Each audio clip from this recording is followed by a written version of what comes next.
All right, we got a couple hockey dudes here hanging with us. DraftKings contributor Geoff Ulrich. We got Rotowire's AJ Scholz. Guys, NHL opening face-off. Thanks for being here for it. Stanley Cup final recap right now. The Lightning, they opened the season, right, as the favorite to win the Stanley Cup, plus 650 along with Colorado. So for the second consecutive year, they get the job done, defeating the Canadiens 1-0 in Game 5 on Wednesday night. So Lightning does strike twice.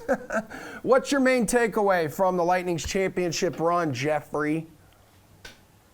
Just that, I think you can start to put this team in terms of success and just skill and everything. And in the same vein as some of the other teams that we've seen win multiple Stanley Cups. The Detroit Red Wings certainly come to mind when I think about the Tampa Bay Lightning. I'm talking about the Detroit Red Wings from the 90s, with Yzerman and Fedorov, highly skilled players up front, like with Stamkos, Nikita Kucherov, really good goaltending in the back end and a stud as well on defense. This is just a team that, it looks the part, and they finally got there. It took them a couple years, but all things considered, I definitely was guilty of discounting them this year because I just felt the injury to Kucherov and Stamkos coming back from injury was going to be too much for them to overcome. But they played this well, and I think that's the biggest thing. Tampa is the class of the league, and there's some other pretenders out there, but there's clearly only one king right now. AJ, how much credit are you giving Tom Brady for the Lightning winning the Cup twice in 10 months?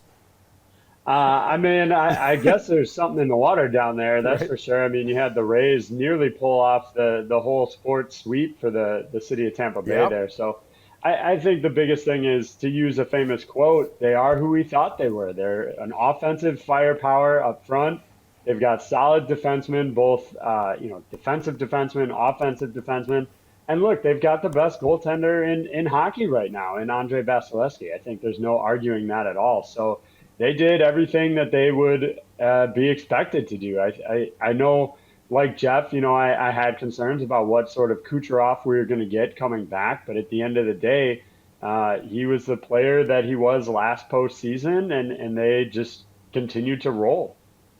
Yeah, Kucherov, too, was ribbing Montreal fans in the post-game presser. Wasn't he chugging beer, too, before he was talking with the media, also ranting about Andrei Vasilevskiy being snubbed for the Vezina Trophy. It was a legendary presser. Speaking of AV, he did take home the Conn Smythe Trophy given to the postseason MVP. He's the first goaltender to win the award since Jonathan Quick did so for the Kings back in the 2012 Cup run. Do you think he was the right pick here, AJ? Well, I think there's a couple factors at play. At first, I'll say yes, 100% he was the right pick here. You're talking about 5 shutouts in the postseason on the way to the win. The fact, that they acknowledged it last night, Gary Bettman did, that he started every single game for back-to-back titles here. That's just incredible. The Penguins, when they repeated in 16-17, used multiple netminders, so the durability factor, the every night reliability on it. I absolutely think he was the right choice for the Conn Smythe. Could they have gone in any other direction, Geoff, or he was the no-brainer? Kucherov had a nice postseason. It's amazing that he came back and was so productive after not playing anything in the regular season. Again, I just, that really caught me by surprise. But look, Vasilevskiy won the Stanley Cup, in the bubble the year before, and then he actually improved on his numbers this year. He bumped his save percentage up 10 points, 0.10 points essentially. He had 4 shutouts, which was 4 more, or 5 shutouts, which was 4 more than he got last year. He had the same goals against average. It's ridiculous. Like AJ said, this guy's started every game the last 2 years. You got to give him some recognition. Absolutely. This was pretty much the biggest no-brainer of the bunch. And if you'd heard us talking, we even liked, when Vasilevskiy was getting into the, minus 120 odds for the MVP, just because it seems so obvious, especially when Tampa got up. So yeah, well-deserved. Probably did get snubbed for the Vezina, but he probably doesn't care very much right now either. So No. They're probably still up celebrating from the night before. Let's talk a little bit about the Canadiens, though. They only were able to take 1 game in the series. Also, I think this series ending in 5 games, that was the favorite on the DraftKings Sportsbook. Their run to the Cup was a little bit of a Cinderella story here, but you think this team has any staying power, Geoff? Meaning, Will they be back in the Cup conversation next season? I mean, they have staying power. Look, this is a good young team. I mean, they've got some veterans like Gallagher, Toffoli's there. Obviously on the back end with Shea Weber, Jeff Petrie, but they've got a lot of up and coming young players, and that's kind of who they relied on for this playoff run. We even saw Romanov get inserted there, like a fantastic skilled defenseman there at the end.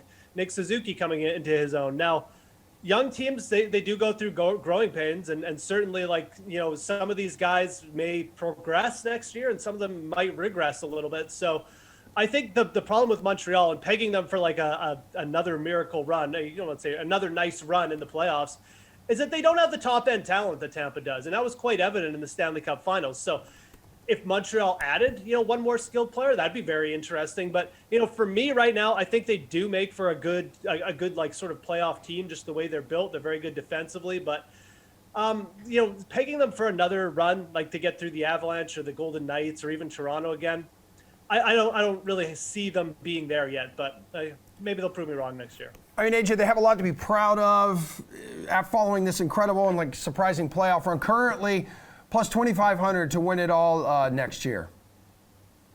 Not worth it to me. As Geoff said, there's definitely some issues. They'll be in the conversation whenever you have Carey Price between the nets. That's not going to change next season. But, what do they do with their bottom six? Do they bring back Eric Stahl, Thomas Tatar, who didn't play at all, Yoel Armia, Corey Perry, a bunch of veteran guys that filled out their bottom six? They all need new contracts here. Jesperi Kotkaniemi was benched for the final couple of games here. So what is his upside here? There's certainly reasons that they'll be in the mix. I think I would expect them to make the playoffs, and then anything can happen at that point. But I would not take them to win at this point.